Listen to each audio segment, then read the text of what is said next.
The Harmony Station floated in the darkness of space like a massive metal flower. Its wide arms stretched out in 6 directions, each one dedicated to a different alien species that called the station home. Lights blinked along its surface, showing the constant movement of ships coming and going. This was neutral ground, a place where different civilizations could meet without fear of war. Daesung wiped the sweat from his forehead and adjusted his tool belt. The maintenance tunnel was hot and cramped, just the way he liked it. Most aliens hated these areas. They complained about the temperature and the tight spaces. But for a human, it felt almost comfortable. He had been working on the station for 2 years now, fixing pipes and repairing air systems. The pay was decent and nobody bothered him much. He hummed an old song from Earth as he tightened a bolt on a water filtration unit. The wrench slipped and he cursed quietly. His hands were getting tired. It had been a long shift and he still had 3 more sections to check before he could return to his quarters. Above him, in the diplomatic levels of the station, something important was happening. Daesung did not care much about politics. He knew there were always meetings and arguments between different species. The Federation was always trying to keep peace between everyone. It seemed like a difficult job. Station Commander Bora walked through the main corridor with quick steps. Her forearms moved constantly, checking datapads and adjusting her uniform. She was a Quellan, a species known for their organization and efficiency. Today she looked more stressed than usual. The Vralthek delegation had arrived 3 hours ago and already there were problems. The Vralthek were not like other species. They stood 8 feet tall, covered in black armor-like skin that looked almost like insect shells. Their eyes were dark red, and their hands ended in claws that could cut through metal. They were the most feared warriors in the galaxy. Other species stepped aside when they walked past. Even the proudest races showed respect to the Vraltek. Ambassador Hyun-tak led his delegation through the station. His mate walked beside him, her head held high. Behind them came 3 smaller figures, their children. The Vralthek called them Skrulls. Even as younglings, they were dangerous. Their claws were sharp, their teeth were growing, and their instincts were those of hunters. Daesung finished his work in the tunnel and climbed down to the main corridor. He needed to get to the supply room on the other side of the station. He pulled his dirty shirt straight and started walking. The corridor was busier than normal. Aliens of different species hurried past, all trying to look important. He turned a corner and almost walked straight into Ambassador Hyun-tak. Daesung stopped immediately.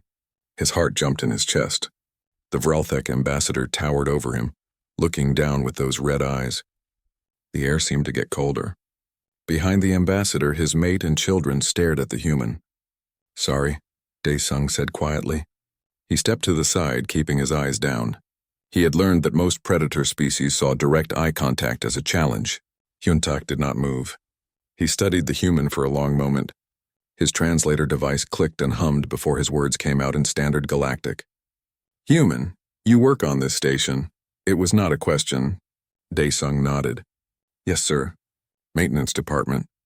Stay away from the residential section 7. My family is housed there. I do not want your kind near my offspring." The words were cold and clear. Daesung felt his face get hot, but he kept his voice calm. "Understood, sir. I will avoid that area."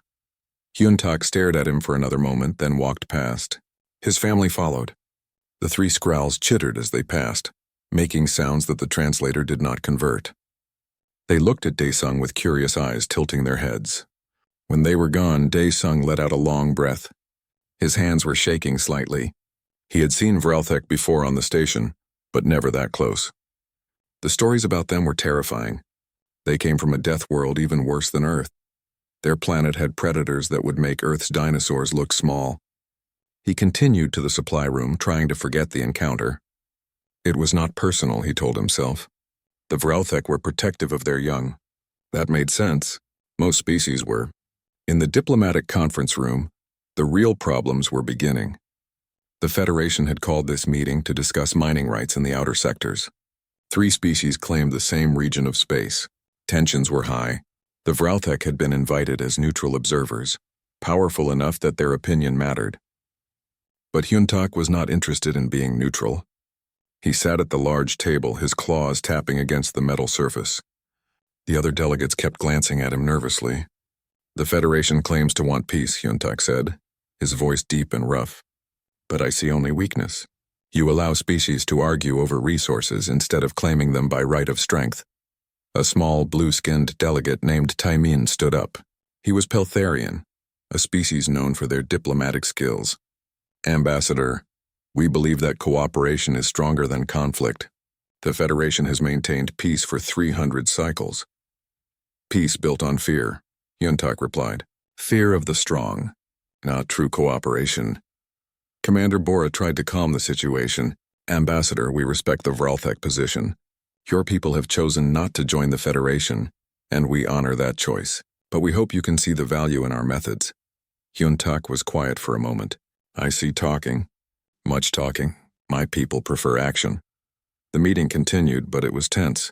Every species in the room knew the Vralthek could destroy most of them in combat. The only reason they did not was because they found it beneath them. The Vralthek had their own empire, strong and independent.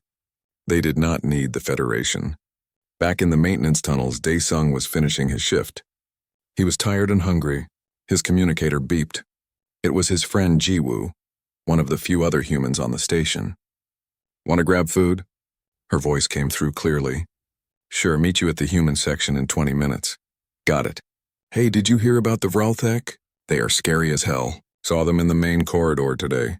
Yeah, I met one. Well, more like he warned me to stay away from his family. Jiwoo laughed. Smart alien. You probably smell like engine grease. Daesung smiled. Probably. See you soon. He closed the connection and gathered his tools. Tomorrow would be another day of maintenance work. The station needed constant care. Systems broke down, pipes leaked, air filters clogged. It was boring work, but someone had to do it. As he walked back to his quarters, he passed a large window that looked out into space. Stars stretched in every direction, beautiful and cold. Somewhere out there was Earth, his home. He had not been back in 3 years. Maybe next year he would have enough saved for a trip. The station's lights dimmed slightly, signaling the start of the night cycle. Most species followed a day-night pattern even in space. It helped maintain biological rhythms. Daesung yawned and stretched his back. He did not know that in Section 7, the Vralthek younglings were staring out their own window. They were restless and curious. Their parents were busy with meetings and important discussions. The Skrulls wanted to explore. They wanted to hunt and play. The station was about to face a crisis that would change everything. But for now, Daesung just wanted dinner and sleep. He was just a maintenance worker. Politics and diplomacy were for other people. The Harmony Station continued its slow rotation through space, unaware of the chaos that would begin tomorrow. The alarm woke Daesung from a deep sleep. It was not his personal alarm. This was the station-wide emergency signal, a harsh sound that meant something serious had happened. He sat up quickly, his heart racing. The red lights in his quarters flashed in time with the alarm. He grabbed his communicator from the small table beside his bed. The screen showed an emergency message in bright letters. Station lockdown. All personnel remain in current locations. Security alert level maximum. Daesung had been on the station for 2 years, and he had never seen a maximum alert. His hands moved quickly, pulling on his work clothes. Something was very wrong. He checked the station network for information, but all he found were the same emergency messages repeated over and over. In the security command center, Commander Bora stood in the middle of controlled chaos. Her forearms moved between different control panels, trying to coordinate the search efforts. Her face, normally calm and organized, showed deep worry. Report, she ordered, her voice sharp.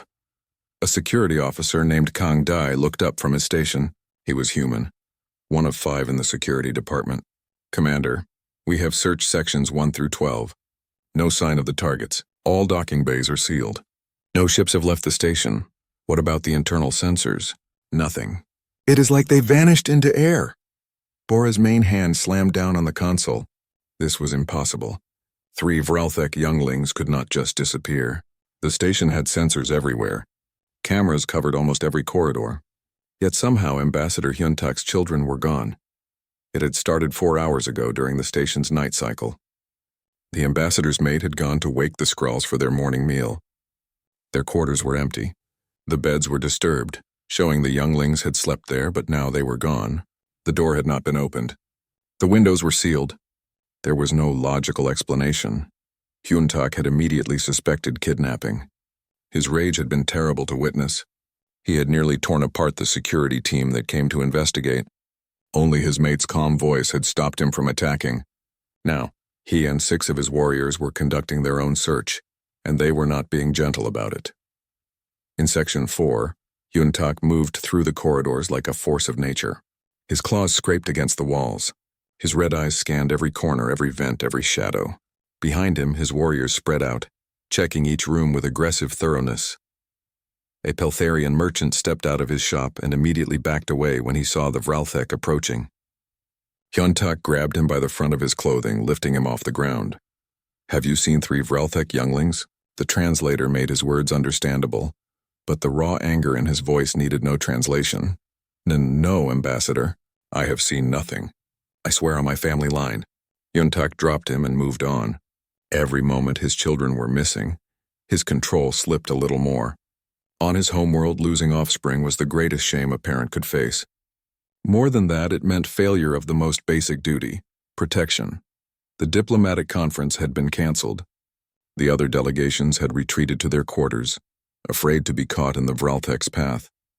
The Federation representatives tried to coordinate with Commander Bora, but they were clearly terrified. Tai Min, the Peltharian diplomat, spoke carefully to Bora through a communication channel.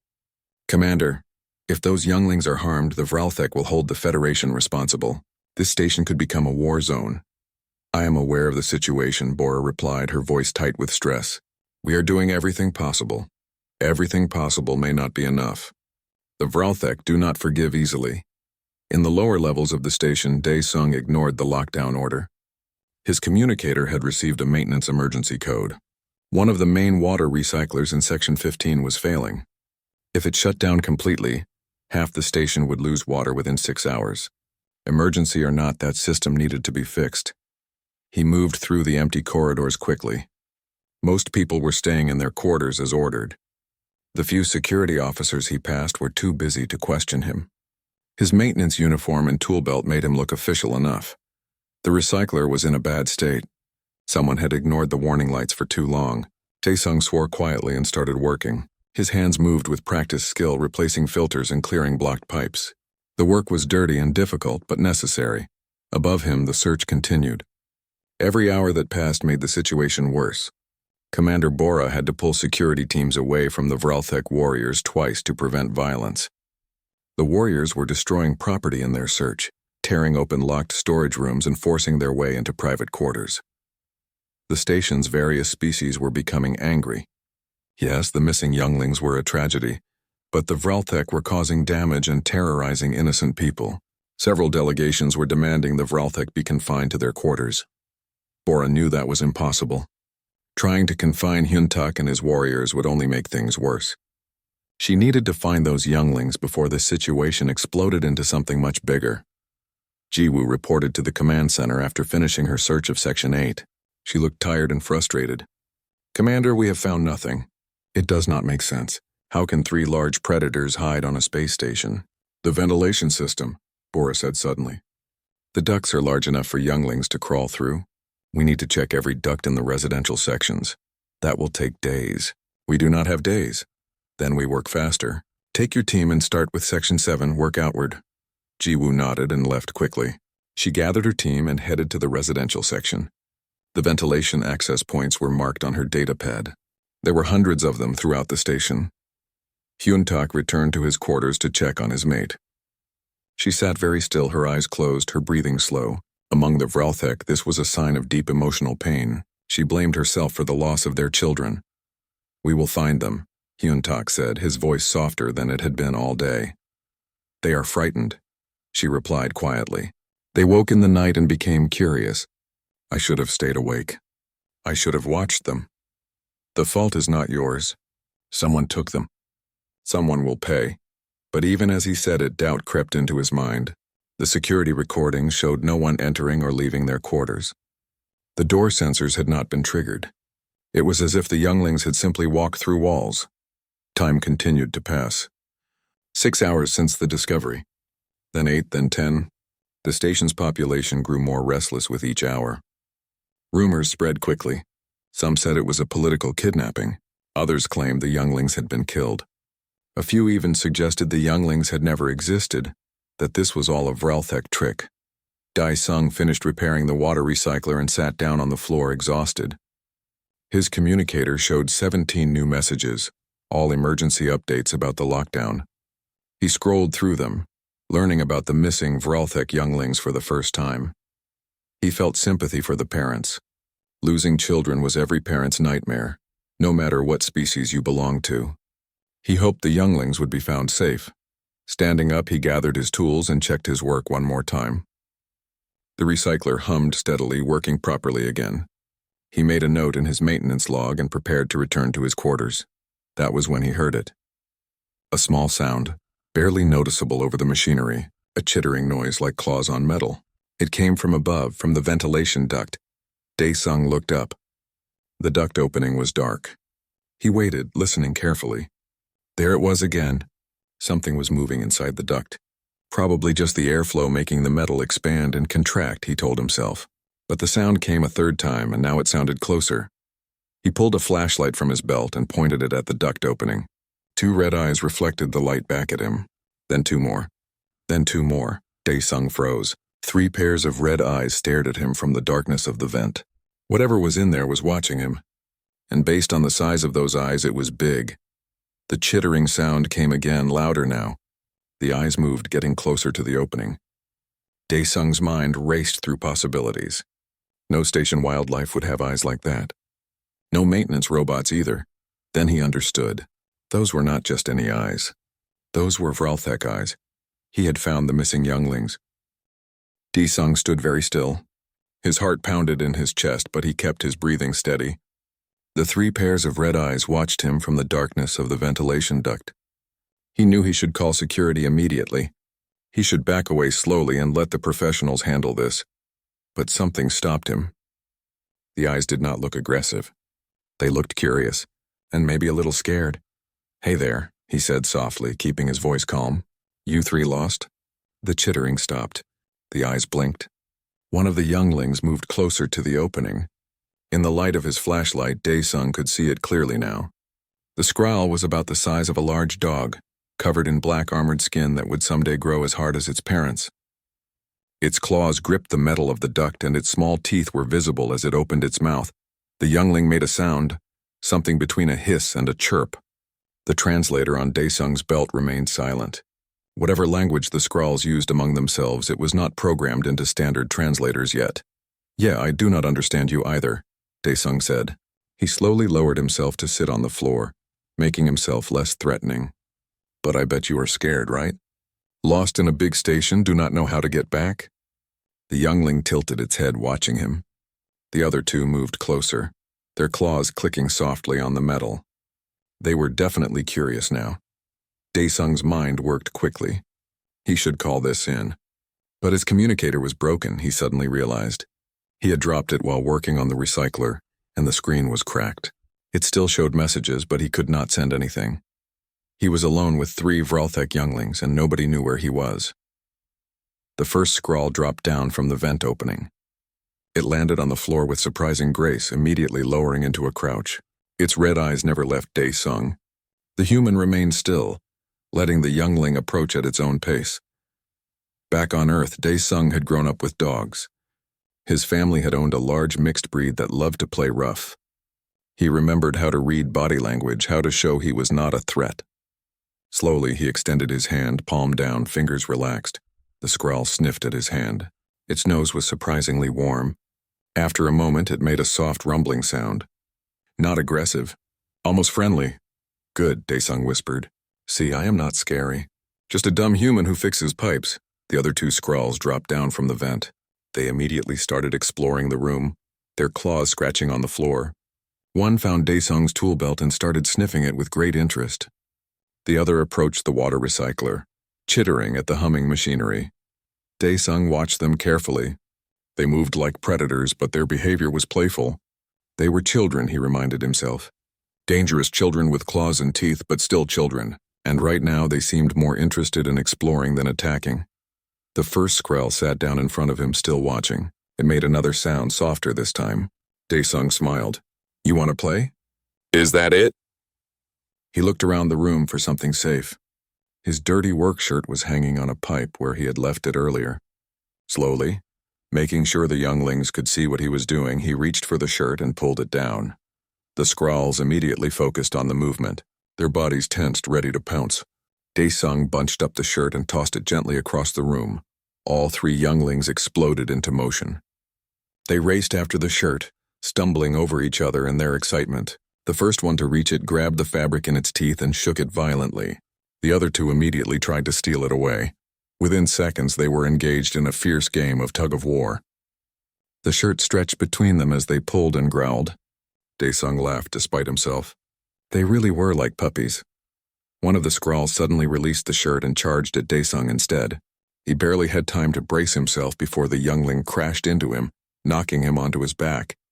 The creature stood on his chest, chittering excitedly. Okay, Daesung said, laughing. You got me. I surrender. The youngling stepped off him and grabbed his pant leg, tugging. It wanted him to play too. Daesung sat up and grabbed one end of his shirt while the three Skrulls grabbed the other end. They pulled, and he pulled back, careful not to use too much strength. The next hour passed in a blur of play. The younglings seemed to have endless energy. They chased each other around the room, climbed on the machinery, and kept returning to Daesung for more games. He played tug-of-war with them until his arms were sore. He let them chase him in circles around the recycler. He even taught them a simple game of hide-and-seek, though they were terrible at hiding with their glowing red eyes. At some point, Daesung's survival instincts had shut off. He forgot these were supposed to be dangerous predators. They were just kids who had gotten lost and needed someone to keep them company until their parents found them. Elsewhere on the station, the search continued. Jiwoo led her team through Section 12, checking every ventilation duct they could access. It was slow, difficult work. The ducts were cramped and hot. Most of her team was exhausted. This is impossible, one of the security officers complained. We could search for days and find nothing. Jiwoo ignored the complaint. She checked her datapad, looking at the station schematic. Most of the ducts connected to central air processing units. If the younglings had entered the ventilation system, they probably followed the air currents. Where does the air flow strongest? She asked. Her team member checked his own pad. The lower engineering sections. The humans keep their areas warmer, so there is constant air circulation to cool the surrounding sectors. Jiwoo stopped walking. The lower engineering sections, where most aliens did not go because of the heat and tight spaces, where someone could hide for hours without being disturbed. Change of plans, she said quickly. We are going to the maintenance levels, Section 15 through 20, but those are mostly automated. Nobody works down there except maintenance crews. Exactly. If I were a scared child in a strange place, I would go somewhere quiet and warm. Somewhere that felt safe. She contacted Commander Bora and explained her reasoning. The commander approved the new search area immediately. Jiwoo felt a small spark of hope. Maybe they would finally find those younglings. Her team made their way to the lower levels. The temperature increased noticeably as they descended. Several of her team members complained, but Jiwoo pushed them forward. They started searching systematically, checking each maintenance room and access corridor. In room 15C, Daesung was lying on his back on the floor, completely exhausted. The three Skrulls were curled up against him, making soft rumbling sounds. They had finally tired themselves out after what felt like hours of play. His work shirt was completely destroyed, torn into several pieces scattered around the room. His pants were dirty and had small tears from claws. He had scratches on his arms, nothing serious, just the result of playing with creatures that had not yet learned to be gentle. But he was smiling. The younglings were safe. They were calm and happy. When security finally found them, the reunion with their parents would be easy. He heard footsteps in the corridor outside. His broken communicator had prevented him from calling for help, but help was coming anyway. Good timing, he thought. His arms could not take any more tug-of-war. The door to the maintenance room suddenly burst open. Jiwoo stood in the doorway, her weapon drawn, her eyes wide with shock. The scene before her was insane. 3 Vrelthek younglings, the most dangerous juvenile predators in known space, were sleeping peacefully against a human maintenance worker. Daesung was covered in dirt and scratches, his clothes torn, but he looked completely relaxed. Jiwoo, he said calmly, as if this was the most normal situation in the world. Good timing? I found the missing kids. Jiwoo's mouth opened and closed several times before words came out. What? How? Are you insane? Probably, Daesung admitted. But they were scared and lost. What was I supposed to do? One of the Skrulls woke up and looked at Jiwoo. It made a warning sound, moving protectively closer to Daesung. The other two woke immediately, their eyes fixed on the stranger in the doorway. Do not move, Daesung said quietly to Jiwoo. They are protective now. Just back away slowly and call their parents. Tell them the younglings are safe.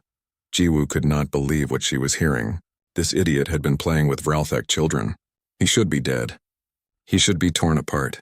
Instead, the younglings were treating him like pack family. She slowly raised her communicator, never taking her eyes off the Skrulls. Command, this is Jiwoo. I found them. Section 15, Maintenance Room C. Send Ambassador Hyuntak immediately, and you are not going to believe this. The next 15 minutes felt like hours to Jiwoo. She stood in the corridor outside the maintenance room, her weapon lowered but ready. Inside, she could hear Daesung talking softly to the younglings, keeping them calm. Every few seconds, one of the Skrulls would make a chittering sound, and Daesung would respond with gentle words.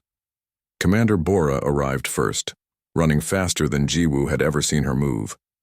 Her forearms carried various pieces of equipment, including a portable containment field generator. She stopped when she saw Jiwoo's expression. Report, Bora demanded, breathing hard. They are in there, Commander. All three younglings. Alive and unharmed. They are with Daesung from maintenance. Daesung? How did he capture them? Jiwoo shook her head. He did not capture them, Commander. He is playing with them. Bora stared at her. Playing?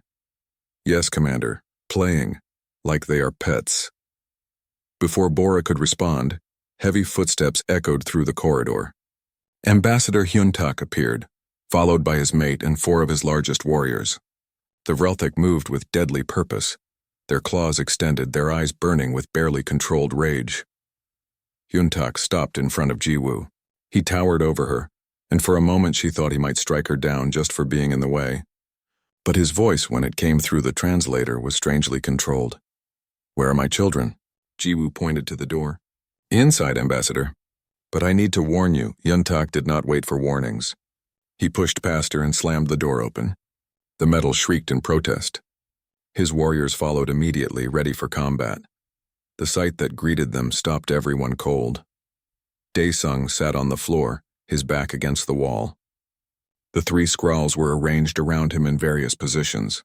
One was curled up in his lap, sleeping. Another sat beside him, its head resting on his shoulder. The third was chewing on what remained of a work shirt, occasionally glancing up at Daesung as if seeking approval. The room was a disaster. Scratches marked the walls and floor. Tools were scattered everywhere. The water recycler still hummed in the background, completely ignored, but the younglings were safe. They were dirty and tired, but clearly unharmed. Hyuntak made a sound that the translator could not process. It was something between a roar and a gasp. His mate pushed past him, rushing toward the younglings. The Skrulls looked up at their parents and immediately began chittering excitedly. They scrambled to their feet and ran toward their mother, tumbling over each other in their eagerness. But they kept looking back at Daesung, confused about why he was not following. The ambassador's mate dropped to her knees and pulled her children close, running her claws gently over their bodies, checking for injuries. She made soft sounds that needed no translation. Relief, joy, love. Hyuntak walked slowly into the room. His eyes were fixed on Daesung, who remained sitting against the wall. The human looked exhausted and nervous, but not afraid. That was strange. Most beings showed fear when facing an angry Vralthek warrior. Explain, Hyuntak said, his voice dangerously quiet. Explain how my children came to be in this room with you. Daesung cleared his throat. His voice was hoarse from talking and playing for hours. I found them in the ventilation ducts, Ambassador. I was repairing the water recycler when they came out. They seemed lost and scared. My communicator was broken, so I could not call for help immediately.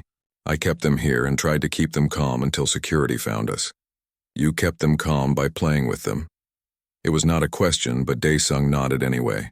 Yes, sir. They were children in a strange place. I thought play might help them feel safer. One of the Vralthek warriors growled. You treated the offspring of Ambassador Hyuntak like animals. Like pets. Daesung's face flushed. No, sir. I treated them like children. Like any child who was lost and scared. Hyun-tak studied the human carefully. The younglings had returned to their mother, but they kept glancing at Dae-sung. One of them chittered and took a few steps back toward the human before its mother called it back. "You were not afraid," Hyun-tak said. "I was terrified at first," Dae-sung admitted, "but they did not attack me. They just seemed curious, and once I realized they wanted to play, well, I grew up with dogs. The behavior was similar." "Dogs," Hyun-tak repeated. "You compared my children to Earth canines." The temperature in the room seemed to drop. Commander Bora, watching from the doorway, tensed. This could go very wrong very quickly, but Dae-sung did not back down. "Dogs are pack animals, Ambassador. Loyal, protective, intelligent." It was meant as a compliment. Hyun-tak's claws clicked against the metal floor as he moved closer. He loomed over the seated human, his shadow covering Dae-sung completely. "Stand up, human." Dae-sung stood slowly, his muscles stiff from sitting on the floor for so long. He was not a small human, but compared to the Vraltek ambassador, he looked tiny. The top of his head barely reached Hyun-tak's chest. "Look at me," Hyun-tak commanded. Dae-sung raised his eyes to meet the ambassador's gaze. He knew it was considered a challenge among many predator species, but the ambassador had ordered it. The red eyes stared into his own, intense and searching. The silence stretched. Everyone in the room held their breath. Then Hyun-tak did something unexpected. He placed one massive clawed hand on Dae-sung's shoulder. The weight of it was considerable, but the touch was not aggressive. "You protected my children when they were lost. You kept them safe when you could have run away or called warriors to capture them. You treated them with kindness." Dae-sung did not know what to say. He just nodded. "This is unusual," Hyun-tak continued. "Most species fear Vralthek younglings. Many would have tried to trap them or sedate them. Some might have tried to kill them, thinking them dangerous animals. But you played with them. They just needed someone to keep them company, sir." One of the Skrulls broke away from its mother and ran back to Dae-sung. It grabbed his torn pant leg and tugged, chittering excitedly. The youngling clearly wanted more playtime. Hyun-tak watched this with an expression that was difficult to read. His mate called the youngling back, but it resisted, still gripping Dae-sung's pants. "They have bonded with you," the ambassador's mate said, her voice gentler than her husband's. "This is rare. Vralthek younglings do not trust easily." Commander Bora stepped into the room carefully. "Ambassador, I apologize for this incident. We should have secured the younglings sooner. There will be a full investigation into how they escaped your quarters." Hyun-tak waved one hand dismissively. "That is not important now. What is important is understanding what happened here." He turned back to Dae-sung. "On my world, younglings are raised by the pack. Not just parents, but all trusted adults. Pack members who can be trusted to protect and teach. It is our way." Dae-sung nodded, not sure where this was going. When a youngling bonds with an adult outside the immediate family, it means that adult has been accepted as pack. It is a great honor. It also means that adult has responsibilities. The Skrull finally released Dae-sung's pants and returned to its mother, but it kept watching the human with bright, curious eyes. Hyun-tak removed his hand from Dae-sung's shoulder and stepped back. "You said you were terrified at first. Yet you stayed. You did not run. Why?" Dae-sung thought about it. "Because they needed help. It did not matter that they were Vralthek. They were children. Someone's children. I could not just leave them alone." The ambassador exchanged a look with his mate. Something passed between them, some unspoken communication. Then Hyun-tak turned to Commander Bora. "I want this human assigned as a cultural liaison to my delegation. Starting immediately." Bora's eyes widened. "Ambassador, Dae-sung is a maintenance worker. He has no diplomatic training. He has something more valuable than training. He has the correct instincts. My children recognized it. I recognize it. He will work with my delegation during our time on this station." Dae-sung raised his hand hesitantly. Excuse me, Ambassador, but I do not know anything about diplomacy. I just fix pipes and air systems." "You will learn," Hyun-tak said firmly. "Consider it a new assignment. Commander Bora will arrange the details." Bora looked like she wanted to argue, but the expression on Hyun-tak's face made it clear this was not negotiable. She nodded stiffly. "Yes, Ambassador. I will make the necessary arrangements." The ambassador's mate gathered the three younglings and herded them toward the door. They went reluctantly, still trying to look back at Dae-sung. One of them made a sad chittering sound. "They will see you again," Hyun-tak promised Dae-sung. "We have much to discuss. For now, rest. You look exhausted. As the Vralthek family left the room, Dae-sung sat down heavily on the floor. His legs felt weak. Jiwoo rushed in and crouched beside him. Are you okay? Are you hurt? Dae-sung looked down at his scratched arms and torn clothes. I think so. What just happened? I think, Jiwoo said slowly, you just became friends with the most dangerous species in the galaxy. By playing tug-of-war with their children. Dae-sung started laughing. He could not help it. The whole situation was insane. He had gone from fixing a water recycler to becoming a diplomatic liaison in less than 12 hours. Commander Bora stood in the doorway, shaking her head. This is going to require so much paperwork, she muttered.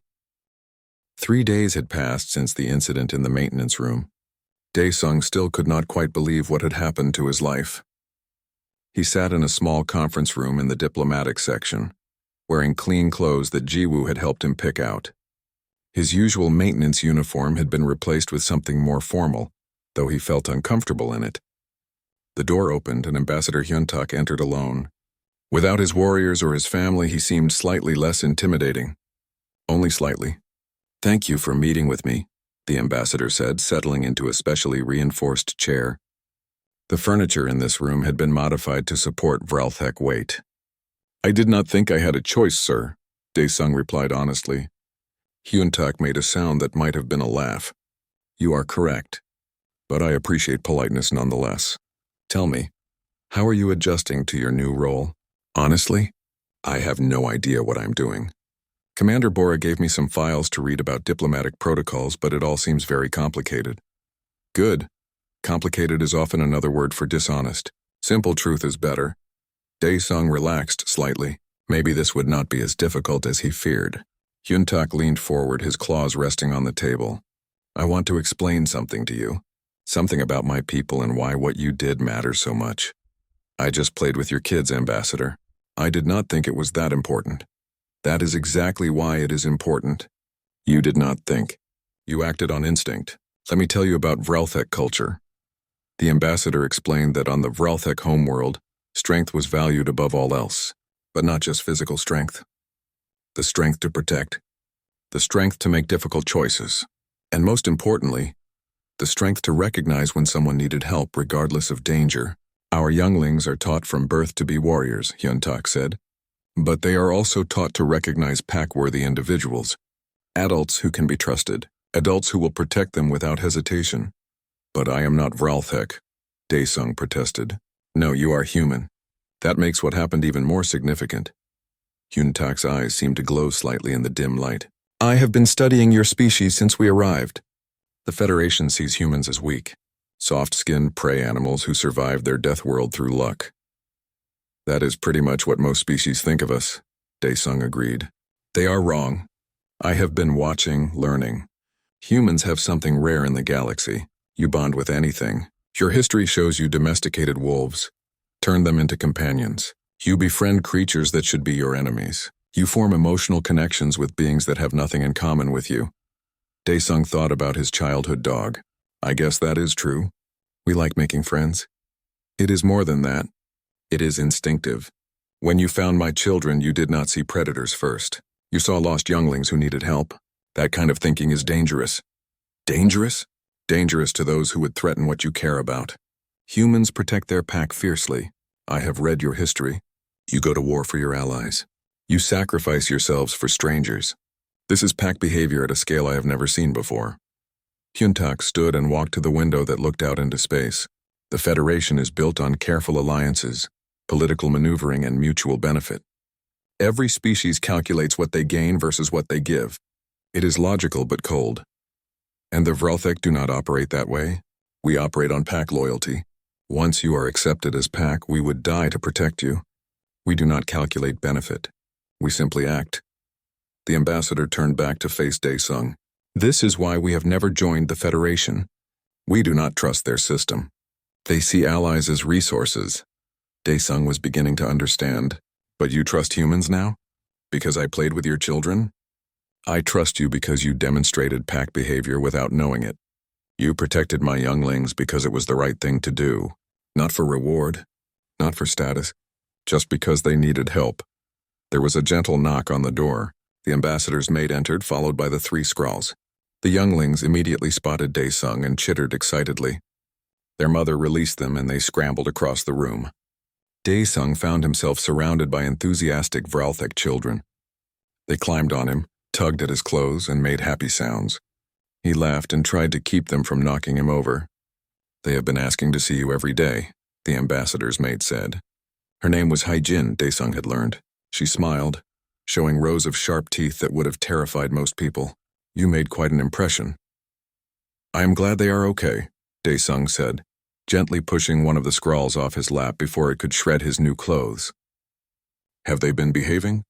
"Better than usual," Haijin admitted. "I think they tired themselves out playing with you. They sleep more soundly now." Hyuntak watched his family interact with the human. "This is what I wanted you to see, Daesung. This easy acceptance. My children know you are safe. They know you are Pack. This kind of bond takes months to form with other Vralthek. You did it in hours. What does this mean exactly?" Daesung asked, trying to keep one of the Skrulls from chewing on his shoe. "It means I am proposing something to the Federation, something that would not have been possible before." The next day, the diplomatic conference resumed. All the delegates gathered in the main hall, curious about why Ambassador Hyuntak had requested this special session. Commander Bora stood at the front looking nervous. Hyuntak entered with his full delegation and Daesung followed awkwardly behind them. He had no idea why he needed to be here. The ambassador had insisted. The room fell silent as Hyuntak approached the central podium. His presence commanded attention. "Honored delegates," he began, his deep voice carrying easily through the hall. 3 days ago, my younglings were lost on this station. They were found by a human maintenance worker who kept them safe through play and kindness. Murmurs spread through the crowd. The story had already circulated, but hearing the ambassador speak about it officially was different. This incident taught me something important. The Federation speaks of cooperation and alliance, but these are just words. What I saw in that maintenance room was true Pack behavior. A human protecting younglings that were not his own, expecting nothing in return. Taimin, the Peltharian diplomat, stood up. "Ambassador, we are pleased your children were found safe, but what does this have to do with the current negotiations?" "Everything," Hyuntak replied. "The negotiations failed because we do not trust the Federation's motives. Every species here is calculating advantages, measuring costs, planning for betrayal. This is not how Pack operates." He gestured to Daesung, who wanted to sink through the floor. "This human showed me that there is another way. Not through calculation, but through instinct, through caring for others without measuring the benefit." Another delegate spoke up, a tall insectoid creature. "Humans are still a young species. They have no real power in the galaxy. What can they teach us?" "They can teach you how to build real alliances," Hyuntak said firmly. "Not political agreements that last only as long as they are profitable. Real bonds, like Pack bonds that endure through difficulty." He turned to Commander Bora. "I am proposing that humans be included in all future negotiations as neutral observers, not because they have military power or economic influence, but because they have something more valuable, the ability to see people as people, not just resources." The hall erupted in discussion. Some delegates looked intrigued. Others seemed offended. A few laughed at the idea of humans playing any significant role. But Hyuntak was not finished. Furthermore, the Vralthek Empire is willing to establish formal cultural exchange programs with humanity. "We want to learn more about your species. We want to understand this instinct for pack bonding that you possess." Daesung's eyes widened. A cultural exchange with the Vralthek? That was huge. That could change everything for humanity's position in the galaxy. Commander Bora looked shocked but recovered quickly. "Ambassador, this is a generous offer. The Federation would need to discuss the details, but I am certain Earth's government would be very interested." "I have one condition," Hyuntak said, his eyes finding Daesung in the crowd. "This human, Daesung, will lead the exchange program. He will be our primary contact with humanity. He has proven himself worthy." Daesung wanted to protest. He was just a maintenance worker. He had no qualifications for this. But when he looked at the 3 Skrulls sitting quietly beside their mother, watching him with those bright red eyes, he understood. This was not about qualifications. This was about trust, about proving that different species could work together not through treaties and contracts, but through simple acts of kindness.